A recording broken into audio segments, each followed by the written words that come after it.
From JBS Studios in Greater New York, this is the JBS News Update with Teisha Bader. I'm Teisha Bader with the JBS News Update for Thursday, March the 14th, 2019. We open with red alert sirens that went off tonight in Tel Aviv and in the surrounding central towns of Givatayim, Bnei Brak, and Ramat Gan. The IDF said it was investigating 2 rockets launched from Gaza towards the area. One was reportedly intercepted by the Iron Dome missile defense system. The other reportedly landed in an open area, and there were no injuries reported.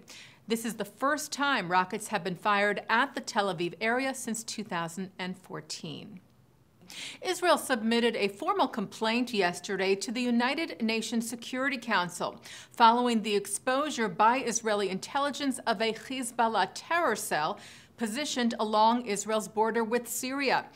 Israel's ambassador to the UN, Danny Danon, wrote on social media that Israel will not sit quiet as Iran's terror proxy opens a second front, the first being Israel's border with Lebanon. Danon also noted that Hezbollah is not recognized as a terrorist organization by the Security Council. Israel's Supreme Court today is hearing arguments as to whether or not to allow the heads of the extremist Otzma HaYehudit party to run in Israel's general elections next month.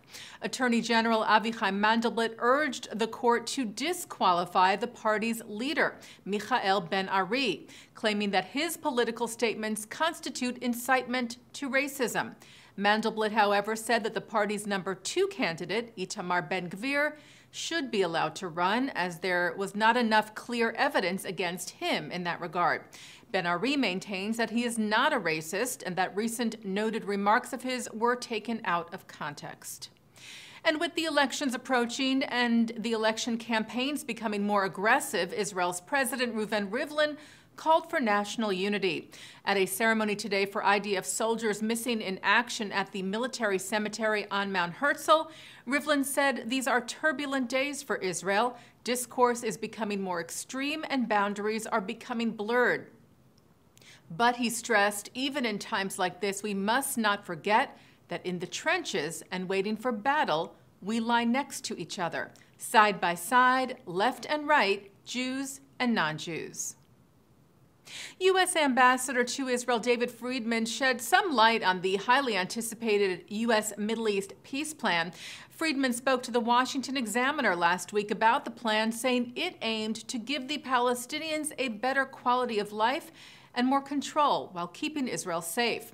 When asked specifically about the issue of a Palestinian state, Friedman said, "We'd like to see Palestinian autonomy improve significantly, as long as it doesn't come at the risk of Israeli security.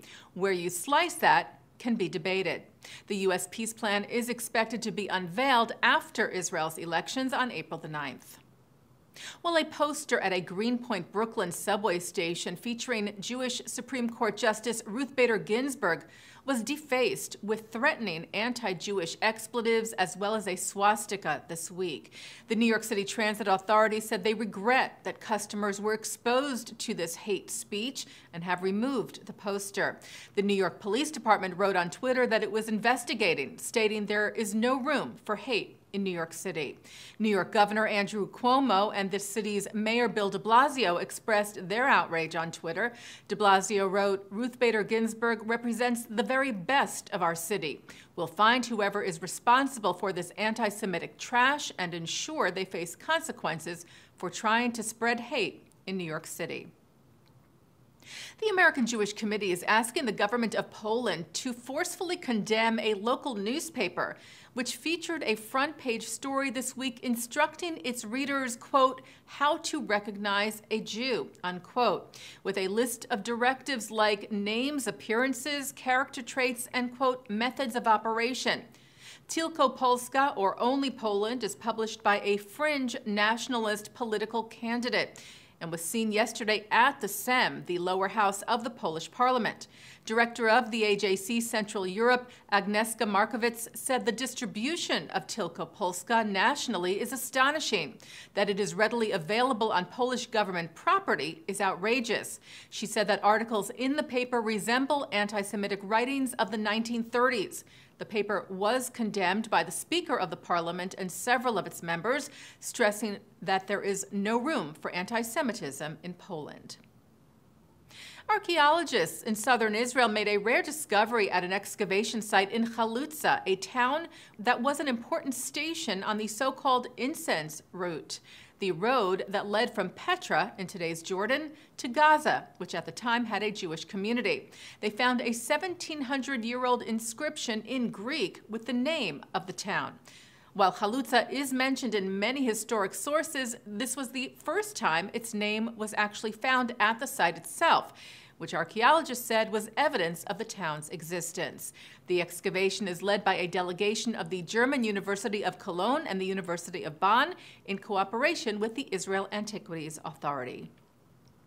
Taking a look now at our programming for tonight on JBS for Thursday, March the 14th. At 7 o'clock, it's Talmud Study. At 8, Episode 5 of the award-winning Israeli series, A Touch Away. At 9, Mark Golub sits down with filmmaker Paula Eisel, who talks about her documentary, 93 Queen on L'Chaim. At 10, it's a discussion of how young American Jews view Israel.